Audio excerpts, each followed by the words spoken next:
alaikum. My name is Raya Shokatfat. Welcome to IOL Radio. I would like today to talk to you about my journey back to Islam. This is not an ordinary story, and is a journey that was very difficult and also very easy. It all depends on how you look at it. Please join me while I'm walking through this journey with you. Thank you.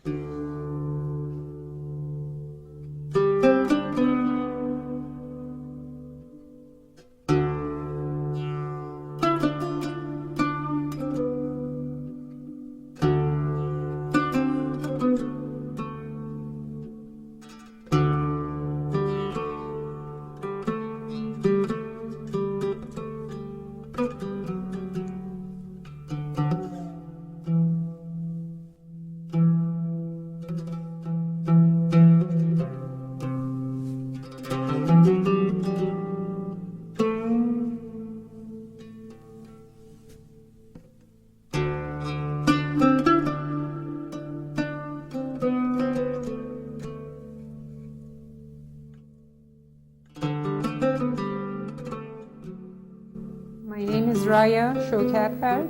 I am 62 years old. I was born in Iran 1949 to basically a middle-class family. My family were Muslim. I left Iran in 1969. By the time I arrived in the United States, it seemed like I left behind Islam and all the identity that I had as a Muslim. As a teenager, my dream was to go to the United States and just be free from any kind of restrictions or anything, that nobody could tell me anything what to do, and I wanted to be like American young people.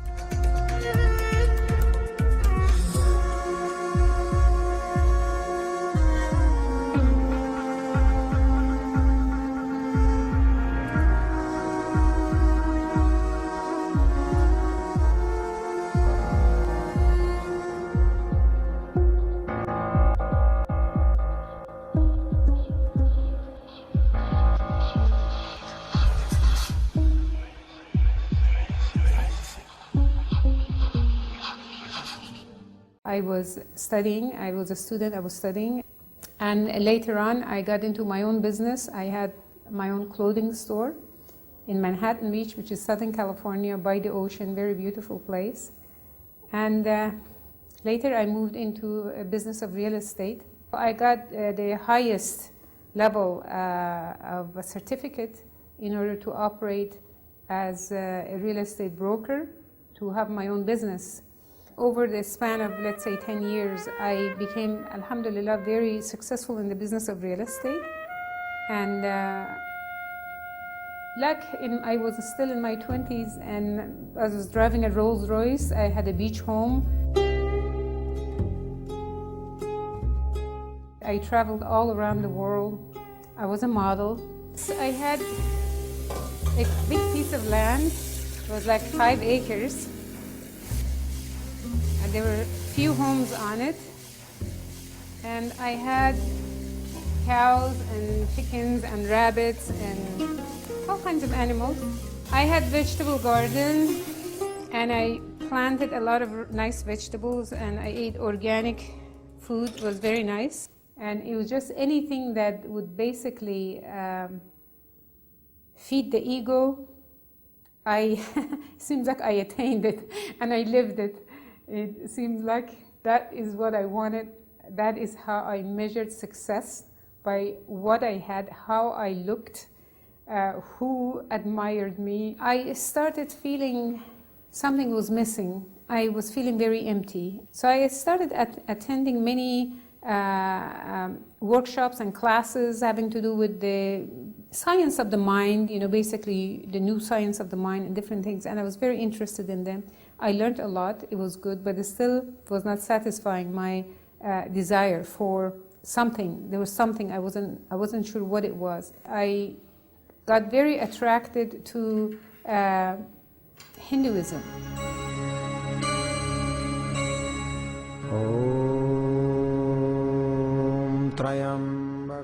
There was something about them that it really attracted me. There was some peace within their behavior that I really was interested in. They worship many gods. It seems like I could never do that. I was looking for God. I was really desperately looking for God. But I didn't find God there. So I knew I had to move on and look for God. So what I got attracted to most next was Buddhism.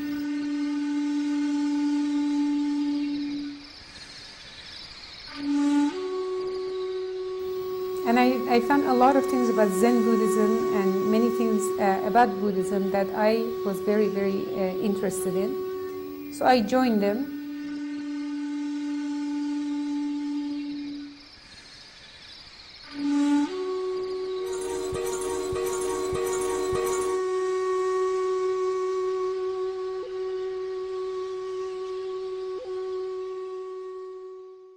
After the Hinduism and after the Buddhism practices and my disappointment with it, it seemed like I got attracted to the New Age movement. New Age movement, before I started searching and many years later, up until today, is probably the biggest movement in the United States.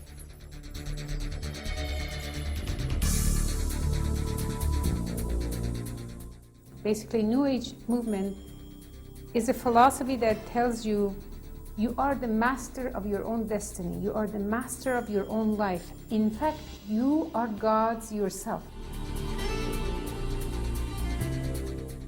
There were many elements about this I liked, except the part of believing that I was God. I just didn't dare to think this way, but occasionally I would think that I have this power to do whatever I want, and I could be the master of my own destiny.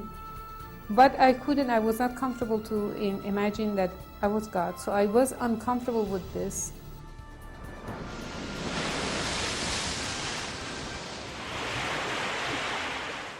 When I came to Christianity, I found this different, and I found it so close to my own culture, how I was raised with. These moral issues, the parents, families, they were together, they prayed together, they went around together, it was a togetherness, and I felt like I wanted to be part of them. So I felt like really I reached my last destiny. This is where I will stay.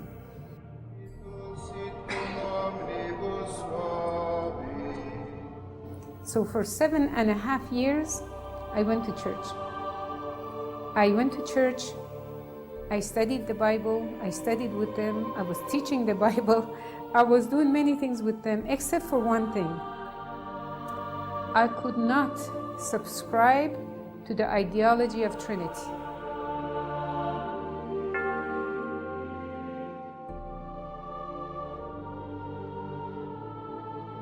I could not believe that Jesus was God or Son of God, or Trinity was another part of God, the three in one were God. So I had this fear that if I really put my head into this and I really study about this, I'm going to have to leave this religion also. And I didn't want to leave it. I had no place else to go. This was like they had become my family. I even went to university, Christian university, and I studied theology, Christian theology.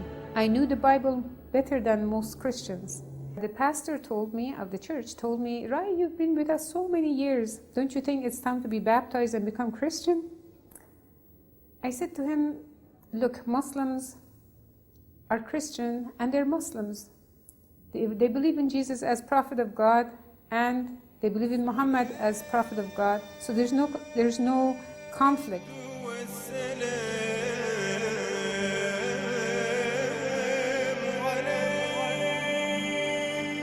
I don't need to become a Christian. I can still keep my identity as a Muslim and still go to church. He said, no, it's not like this.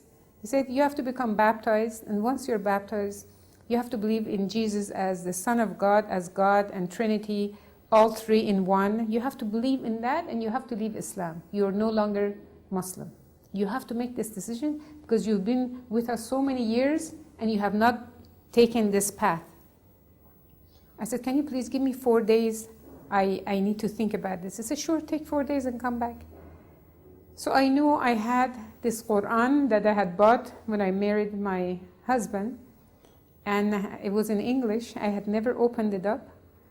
At the time, I left my kids with my ex-husband. At the time, we had separated. And I took the Qur'an and the Bible, and I went to the mountains, and I checked into a very remote motel, and I prayed to Allah.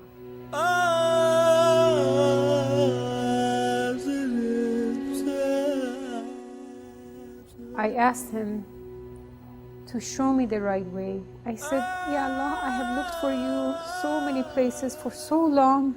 I went from Hinduism to Buddhism to New Age to Christianity, so many schools of thoughts. I looked for you and I didn't find you there.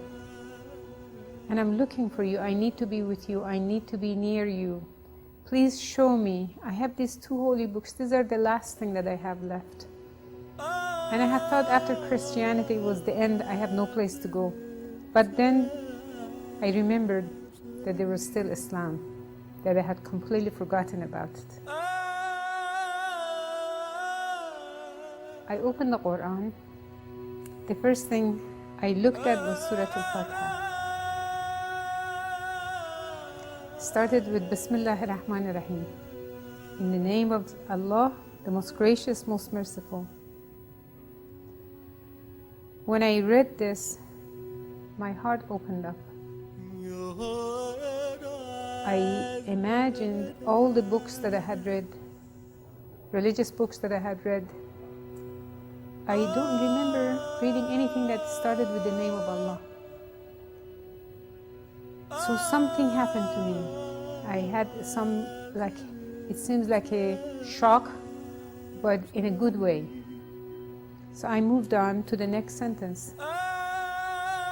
Alhamdulillahi Rabbil Alameen. Of course, I am saying that now, but now I know Arabic a lot better. At the time, I read only in English. Praise be to the Lord of the universe. And I started thinking how many lords I sat in front of them, that all these people worshipped, but they were not the Lord of the universe. And I felt that I am in front of the Lord of the universe. Something was happening to me.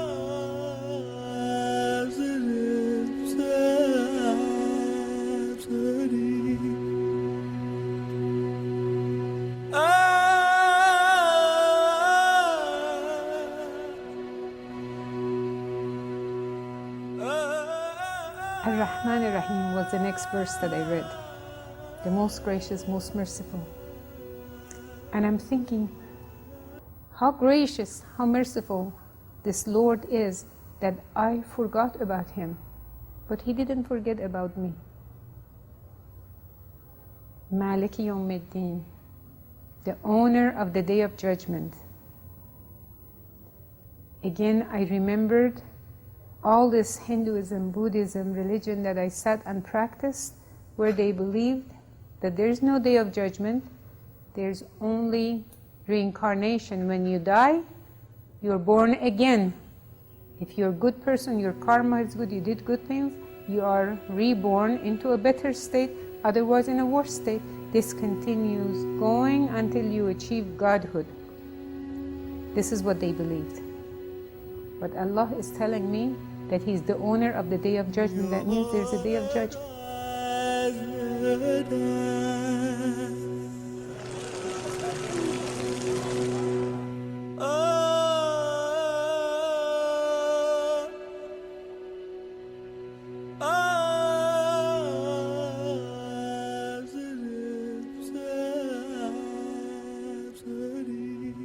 إِيَّاكَ نَعْبُدُ وَإِيَّاكَ نَسْتَعِينُ.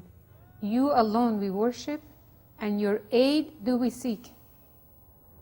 By this time, I felt maybe there should be a rock, a big rock drop from the sky and hit me in the head for all the wrong things that I did.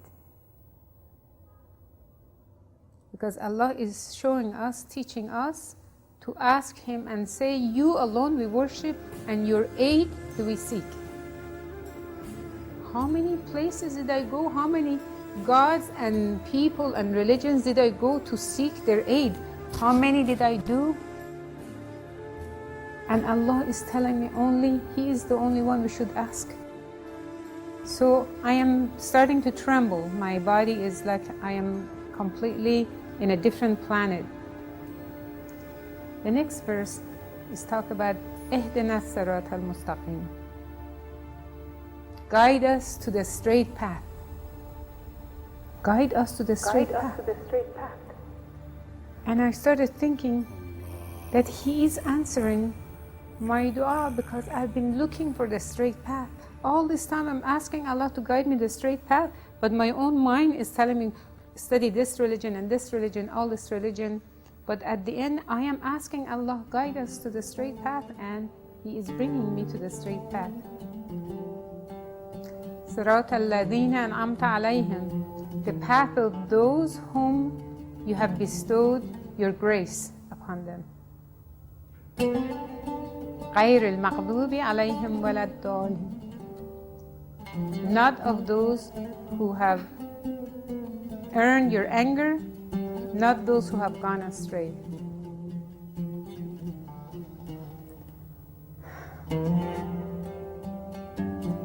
When I read this last verse, I passed out.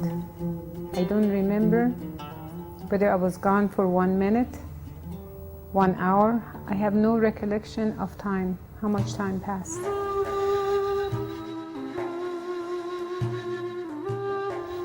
It was like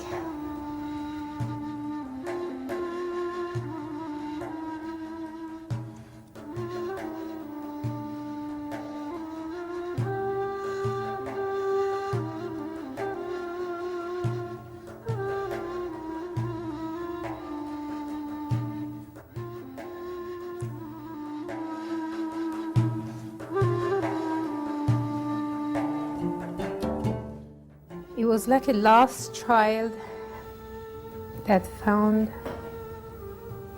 her mother. I knew that I found Allah.